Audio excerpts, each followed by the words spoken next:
Welcome to the Maxwell Leadership Executive Podcast, where our goal is to help you increase your reputation as a leader, increase your ability to influence others, and increase your ability to fully engage your team to deliver remarkable results. Hi, I'm Perry Holly, a Maxwell Leadership Facilitator and Coach. And I'm Chris Cody, Executive Vice President with Maxwell Leadership. Welcome and thank you for joining. If you'd love to leave a comment or maybe even a question you'd love for Perry and I to unpack in one of our future sessions, please visit maxwellleadership.com/podcast. And there you can fill that form out, leave that comment there. Matter of fact, that's where today's topic comes from, one of our listeners, which we're grateful, or one of our viewers on YouTube. And so we're going to talk a little bit about his question and unpack that for them just from what we're learning and what we're going through. Also, if you want to download the Learner's Guide, maybe you want to submit a form to talk to one of our team about how we might be able to help you, or through facilitation or through some of our coaching, don't hesitate to do that there as well. Well, today's topic is titled, "The Introverts on My Team Seem Disengaged." And it may be more than just the introverts, but maybe on this question, we're going to stay right to the question that we received. And this comes from Jim, one of our listener and viewers who works in an occupation where his team is made up of a lot of introvert personality types. And Jim mentioned that his manager was concerned that Jim has a disengaged team. And Jim thinks, well, they're all just introverted, which could drive what looks like to be a disengaged team. But wondered if there was something that he was missing. I love this. He's asking, saying, what am I missing? So in the light of a recent conversation that we had here on a previous episode about quiet quitting, it's definitely something that we want to pay attention to and maybe just give you some of our insights on where that may be coming from. Well, it's definitely an interesting question, and probably a great place to start would be what's an introvert and what's an extrovert. Sure. I used to think that because you and I are flaming extroverts, it was like loud and out there and charismatic and all this. Introverts were that quiet and reserved type. While that may be some characteristics, that's not the definition how you would see that. And this really was a big learning for me because we teach a lot with our Right Path temperament surveys we do and assessments. It says, are you an introvert or an extrovert? And what I've learned is that it has to do with what is the source of your energy renewal. And so for extroverts like us, we are generally energized by being in social situations with people. An introvert would prefer to be quiet or with a smaller group or even on their own, a quiet place where they would renew their energy. And so for me, the difference is all about energy renewal and where you get your energy from. And so you'll see us being social and wanting to mix it up with people. My wife's an introvert, and she would, while she's very outgoing and very pleasant, very delightful, can mix it up with anybody, she has her limits on that, and then she wants to recharge privately and quietly. Yeah, I love that you brought that to attention, because a lot of people initially, when we talk about this, to your point, they just go right to, well, how talkative are they? Yeah. And it's not, and they are, but it's not, because we know some incredible introverts that are very social and have a need for that and have a learned behavior that they develop for that. But where do they get that energy from is really, really good to think about when it comes to your people.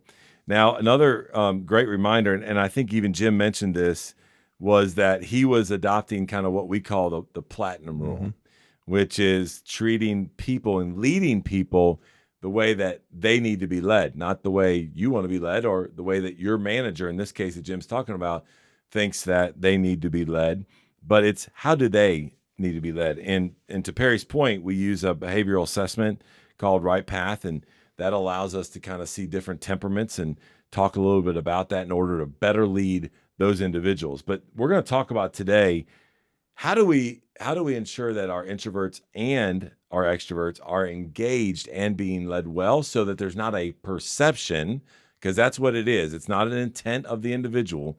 It's a perception by others in the organization that they're disengaged. Yeah, and so the question is, what can we do? I have a few ideas. I don't know if it'll be 5, but Yeah, it might be. we'll wait and see. Yeah. The idea was, my first one was, can you help establish boundaries? Great word. If you've not studied this, I highly encourage it. But boundaries, just like the fence around my yard says what's my responsibility and what's not, boundaries help me understand where I can operate in. And I'm thinking about boundaries in a energy management sort of way. So for an introvert, I may want to ensure they are not asked to do excessive amounts of group work or excessive amounts of social, things lasting a long time, giving them opportunity to set a boundary in time, but allow them to come in and out. Again, introverts are fantastic. The ones I know are fantastic group working people. Yeah. I just need to be aware that they may exhibit these, what Jim said, these disengaged signs, but they're not. They're pulling back on that. A boundary for an extrovert might be to not allow them to have too much alone time, not too much go work on your own type of thing. Make sure that they have some opportunity for social interaction, maybe work in bigger groups, collaborate, allow them to share their voice. But, I learned this lesson with my wife is that we go to social events, and I thought she would always want to leave, and I said, "Why are you killing my mojo? You're ready to I'm go. in my space, I'm rocking." And but I started thinking about it. We did a right path on her, and it showed that she was introverted, but she's, like I said, very delightful, mix it up, very conversational. Everybody likes her, but she wants to go late to the event, stay for an hour, and then leave. I want to go early, help set up, stay for the entire event, help clean up, and then go out afterwards if you're up for it. Yeah, yeah. And I thought, why are you killing my mojo? No, Yeah. she wasn't. She went, was very delightful, mixed it up, very outgoing, and then she reached her limit, and Yeah. now she wanted to go home, put her in pajamas, and watch Netflix. Right. And so for me, it was understanding that really changed my perspective on who she is and what she stands for. She's not trying to be rude or get out of anything or make me look bad. That's just her living to her temperament. Yeah. And I can support that now by saying, yeah, we don't need to go right at the start, and we don't have to stay to the dying end. I can set some boundaries in there to help say this will make her in her strength zone, and I'll get mine too. Hey, podcast listeners. Do you have a clear plan for growth? Achieving big results most often does not require big life changes. Small improvements over time compound into big results. Download the Maxwell Leadership app. It's the new free app where our expert guides and John Maxwell help you pace your leadership journey and set a clear plan for your own personal growth. You can also find all sorts of resources on the Maxwell Leadership app, including this podcast, information on upcoming events, and much more. Just search Maxwell Leadership in your app store and download the app today. Another idea I was thinking about was from the content that you helped create, which was inclusive leadership. And in there, we talk about not everybody's going to be like you, Perry. No. Right? Like not everybody's going to go hard for me to write. and want to get there early and stay late and then go out afterwards. Right. But yeah, so we often judge people. I think that some people are like, well, that's a strong word, but it's really what we do in our mind that don't act just like us. And that is where we're talking about. But you have to lead people the way they need to be led. You got to lead inclusively. And so as an extrovert, are you projecting your expectations? So in Jim's case, is his manager projecting maybe that he's an extrovert onto his team and not necessarily that it's right, wrong, or different, just because they're not acting like him and he doesn't necessarily understand that. And so you need to make sure that you protect your team from that. Your team has to be and feel like they're welcome, they're valued as they are, as they're wired, as they're created. You need to make sure that they feel safe and they belong on that team. And so that they are sitting there and they're going, hey, I'm welcome here. I want to give everything that I possibly can. And this is who I am. And they respect that. They value that. And they have hired me for that reason versus trying to change them and to become an extrovert. And so it doesn't make it right, wrong, or indifferent that they're introvert or extrovert. You just need to lead them accordingly. So that we are going towards the same goal of the KPI of the enterprise of the organization. Yeah, I think this is a really big deal that my like me bias says that I'm looking for you to be more like me, and that's not inclusive. That's not what we want. So I want you to be free to be who you are. One idea that's rocked me lately was the idea, because you use the word belonging. We talk about that in inclusiveness. Do the people on your team feel like they belong? And then I just read, I think Brene Brown said the opposite of belonging is fitting in. And that, oh man, that hit me hard. I go, are the people on my team, do they feel like they belong, or are they trying to fit in? And why that's a big deal is that if you are trying to fit in, you're not being authentic. You're not allowed to be you. Yeah. You're trying to be what I think you should be. And now you got introverts trying to be extroverts, or extroverts trying to be introverts. No, I need you to be who you are. That's where I get the full value of the diverse nature of your makeup. But if everybody feels like they belong, they can just be themselves. And now I get the full advantage of that. So that really got me big. Another one I'll just throw out, see what you think about this. But I noticed that extroverts are natural initiators. They kind of push and start, but introverts could be more natural responders. Yeah. And that again, if someone's not a natural instigator, an initiator, they don't start the conversation necessarily, but they participate beautifully. Yeah. Can I help with their initiate? Can I ask more questions? What are your thoughts on initiating versus responding? Yeah, I think what I love about that is that when you're leading extroverts, right? They're gonna, to your point, they're just gonna tell you. It's like herding cats. Yeah, they're just gonna talk about lots of words, where the introverts are opposite of that. Here's what I would tell you in regards to that. As a leader, it's your job to make sure that everyone speaks up at the right time. We talk about this even as a facilitation kind of belief and technique in our world, is that you want to make sure you're inclusive in how you lead the room and how you facilitate different things and you get their voice. Now, so here's what you need to do. You need to understand, okay, what side are they on? And in Jim's case, since we're unpacking this a little bit for him, he has a team of introverts.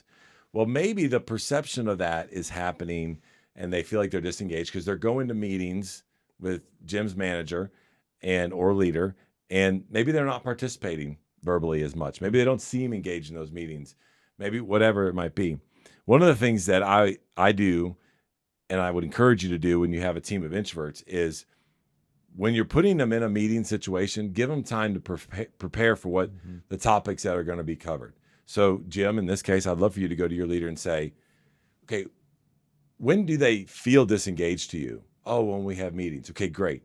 Our next team meeting, what I'd like an agenda ahead of time. And I would like to then give a couple of days, if you don't mind. I'll give it to the team to come prepared to discuss. And give that, because that's really what's happening right there, right? Like a lot of introverts won't speak up. They have great ideas, but they keep it to themselves unless they've maybe had some time to process it ahead of time. And then always during those meetings, once you've done that, invite people to speak up, and it's going to come out and it's going to happen. And then that leader's going to see that it's engaged. We have a team member on our team that I've worked with her for years. All of us. She's very comfortable with our team. Sometimes she's got nothing to say. And it's oftentimes when we catch her off guard. Now, if we give her some time to prepare or said, hey, will you look into this and then report back? We're like, yeah, where'd that come from? like, that's gold. Like, start speaking up. Yeah. But you got to help them, lead them the way they need to be led, and develop a process or a system where they may be weak, right? Which is help them ahead of time, give them questions, figure out what the intel is, what do they need to report on, what do they need to speak on, so that when the time comes and they are interacting with your leader, they feel very engaged. Fantastic. The last thing I'll let you wrap up is I wouldn't write off disengagement symptoms as just introvert, extrovert things without checking the pulse on things like how is overall morale, how is buy-in, are they bought into you, are they bought into the mission, are there any of these quiet quitting symptoms of overworked and underappreciated? I always want to know the answer to the 3 questions every follower is asking about me. Are you trying to help me? Do you care about me? Can I trust you? If all those are checking out, maybe it's an introvert extrovert thing. But don't say, it's a bunch of introverts. No, you may have other problems. Yeah, I think it's a fantastic point. Yeah, Jim, you have to remember this. Your team needs to be performing. Your team needs to be connecting with each other and interacting with each other. And although they're introverts, they can do that, right? You're all going to the same KPIs. And if those things aren't happening and you feel some things there, then there might be a disengagement issue that you want to figure out where is that coming from. But if that's not happening and you have your pulse on the team and you're continuing to produce and you feel like the morale with the team, to Perry's point, is strong, and the buy-in to the vision of where the organization is going and the part that they play is strong, then it may just be a communication thing. Mm-hmm. And you got to help them with that. And so I would just encourage you, think about the fact that, to Perry's point about the 3 questions, and make sure that they all feel that way, and then have conversations with your leaders or people that are maybe have a perception that they're engaged. That they're not engaged, that's really not what's going on, and that they process a little bit differently, and to give them some time to be able to do that. Fantastic. Well, thank you, Chris. And as a reminder, if you want that learner guide with these points in there, you can grab that, as well as leave us a question or a comment, learn about our offerings, all that at maxwellleadership.com/podcast. We love hearing from you, and we're very grateful you'd spend this time with us. That's all today from the Maxwell Leadership Executive Podcast.